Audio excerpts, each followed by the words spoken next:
Match. ఇద్దరు అందాల బామల ఈత పోటీ. గెలిచిన వారికి ఒక తామర పువ్వు. అక్క, అమ్మ ఇచ్చిన ఫోటో చూసావా? లేదు. పేరు తెలుసా? తెలీదు. ఎత్తంత? ఏమీ తెలుసుకోకుండానే పెళ్లి చేసుకుంటావా? ప్రేమించాలక్క. పోవే, ప్రేమ తప్ప ఇంకేం మాట్లాడవా? చెప్పక్క, రాబోయేవాడు ఎలా ఉండాలి? మంచివాడిగా. నువ్వెలా కనపడతావు? కళ్ళు చూస్తే తెలుస్తుంది. నాకు ఉరుములు, వాన, తుఫాను అన్నీ కావాలి. అందులోంచి ఒకడు గంధర్వులా పుట్టుకొస్తాడు, మనసు కవిత పాడుతాడు. నువ్వు కూడా అలాంటి వాడిని ఒకటి కోరుకోవా? ఈ తనువు, ఈ జీవితం, ఈ జన్మ ఏది నేను కోరుకోలేదు. సౌమ్య అనే పేరే నేను కోరుకోలేదు. భర్తని మాత్రం నేను ఎందుకు కోరుకోవాలి? నేనెందుకు ఒప్పుకోను. అయితే నీ గంధర్వుడు వచ్చేదాకా ఇక్కడే ఉంటావా? లేదు. నిన్న అన్నది ఒక గతం, రేపు అన్నది ఒక ఊహ, నేడు మాత్రమే నిజం. జలుబు చేసే వరకు నీళ్ళల్లో కూర్చొని కవితలు చెప్పుకో. నేను వెళ్తున్నాను. నే నాటితే రోజా నేడే పూయలే.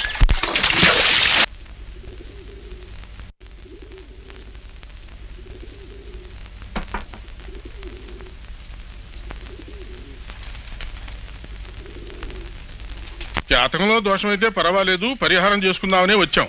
కానీ ఇంతకు ముందే ఒక అతను వచ్చి చూసి నిశ్చితార్థం చేసుకుని తప్పలేదు. మాకు ఒకగానొక కొడుకు, అందుకే ఆలోచన. కావాలంటే మీ రెండో అమ్మాయిని తొందరే లేదు, బాగా ఆలోచించి తర్వాతే కబుర్ చేయండి.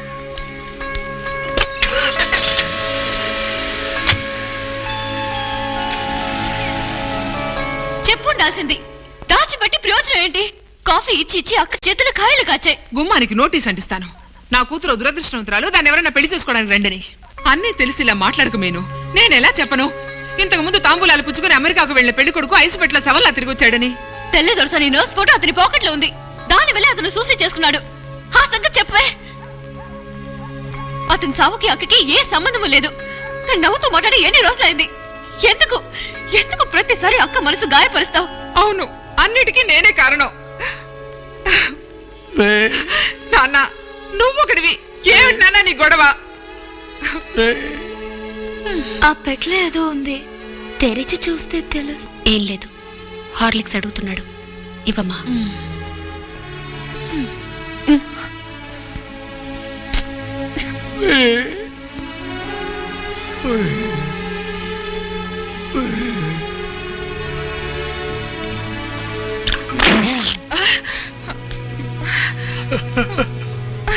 ఉమ్మే, ఇంకా ఉమ్మే. నీ ఇష్టానికి వ్యతిరేకంగా పెళ్లి చేసుకు వెళ్ళాలని ఉమ్మేస్తున్నావా? ఆ రోజు నువ్వు నా కూతురివే కాదన్నావు. ఆ ఒక్క మాట కోసం నా భర్త చనిపోయి అందరం కష్టపడుతున్నా నీ దగ్గరికి రాలేదు. నీ ఆరోగ్యం బాగోలేదని చెప్పారు. తండ్రి రుణం తీర్చుకుందామని ఇక్కడికి వచ్చి నీకు అడ్డమైన చాకరీ చేస్తున్నా చూడు. నాకు కావాల్సిందే. అమ్మా, చిన్న పిల్లలు లాంటి వాడు తాతయ్య. నువ్వు ఊరుకోవే, అంతా నా తలరాత. ఎందుకు తాతయ్య ఏడుస్తావు? 10 సంవత్సరాలుగా శ్యామ్మాయి రాలేదనా? దిగులు పడకు. నీ మనవరాలు దురదృష్టవంతురాలని తెలిపోయింది.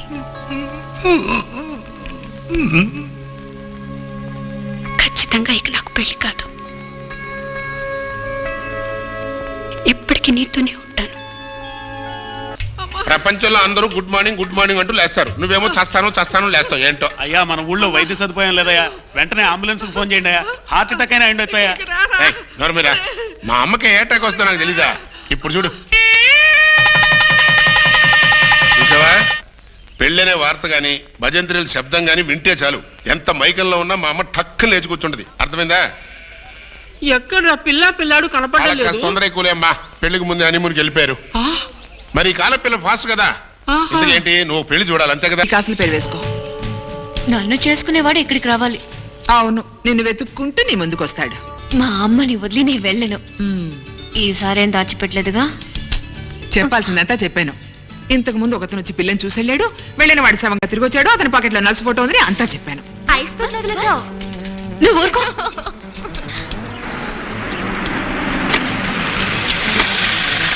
పెళ్లి కొడుకు వచ్చాడు. అందరూ త్వరగా రెడీ అవ్వండి. వీళ్ళని అలంకరించడానికి నాకు టైం సరిపోయింది. నేను మాత్రం రెడీ అవ్వను. ఈ ఇల్లు ఇంతకు ముందే చూసినట్టుందే.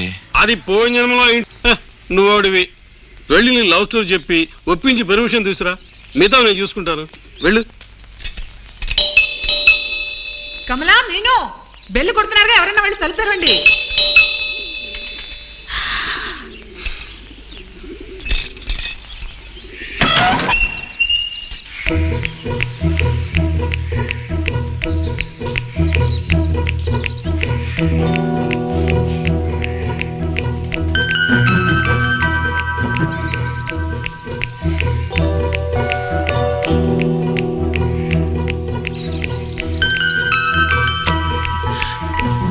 Hi, I Manohar. రండి బాబు, రండి, లోపలికి రండి. అమెరికా నుంచి న్యూయార్క్. మీకెలా తెలుసు? ఒంటరిగా వచ్చారా? స్ట్రైట్ గా మాట్లాడుకుందాం. That's my style. వా, ఎక్కడికి వెళ్తున్నారా? ఇలా వచ్చి కూర్చో. ఎన్నో చోట్ల చూసాం, కానీ ఇంత ఇదిగా ఎక్కడ నచ్చలేదండి. చాలా ముక్కుసూటిగా మాట్లాడుతున్నారే. కూర్చోండి. డొంక తిరుగుడుగా మాట్లాడడం నాకు చేత కాదు. ఎంతో టెన్షన్ గా వచ్చానండి. బయట అదోలా మాట్లాడుకుంటున్నారు. అయ్యో, అవన్నీ నమ్మొద్దు బాబు. అయ్యో, నేను నమ్మలేదు. I'm totally. మీకే అభ్యంతరం లేదుగా? ఏంటమ్మా సడన్ గానే ఇలాంటి జరుగుతాయి. Excuse me. మీరేమన్నా ఓకే, నేనే ఫోర్స్ చేయను. Just say yes or no. చెప్పమ్మా, నీ ఉద్దేశం ఏంటో చెప్పు. Yes or no? Yes.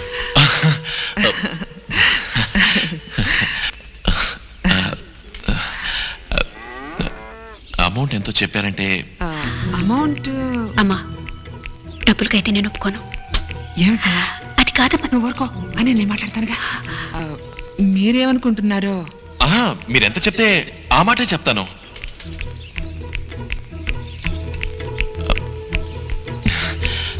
Two నైట్స్కి ఎంతండి? అదే, మీకు ప్రాబ్లం ఏదైనా ఉంటే డ్యామేజ్ అది ఏం కాకుండా తక్కువ లైట్స్ తోటే కావాలంటే ఒకే నైట్లో పూజ చేస్తామండి, ప్లీజ్. ఏంటిది ఒక నైట్ 2 నైట్లు అంటూ? వివాహం అనేది జీవిత సమస్య కదా. వివాహమా? అమ్మా అమ్మా, కారు యాక్సిడెంట్, డ్రైవర్ కి దెబ్బలు తగిలాయి, కొంచెం సీరియస్ అమ్మా. అయితే ఇతను? My name is Manohar. Director KV దగ్గర అసిస్టెంట్ గా వర్క్ చేస్తున్నాను. షూటింగ్ పర్మిషన్ కోసం. సౌమ్య, ఎందుకయ్యా నా కడుపు కొడతావు? ఎంతో కష్టపడి ఒక పార్టీని పట్టుకున్నాను. చిన్న కన్ఫ్యూషన్.